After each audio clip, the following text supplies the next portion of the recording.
Ni fona nezaka vitanao refareraka ianao tsarovy fa misy ery ao anatinao tsy ho levonay zany nialina maizina tsaritra hoaviny maraina vaovao mino ao hoafaka ianao fa ninofinao de ho tanteraka aza mijanona tohizo atrany idingana kely de tondra lavitra aza matahotrany vintana miandry ho avy ny andro azonao fa ombiasana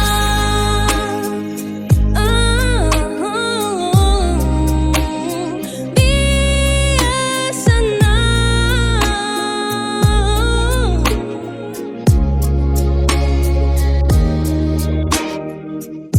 niratra siny rano maso lasa erimpo vaovao nisakana rehetra de io vaolalana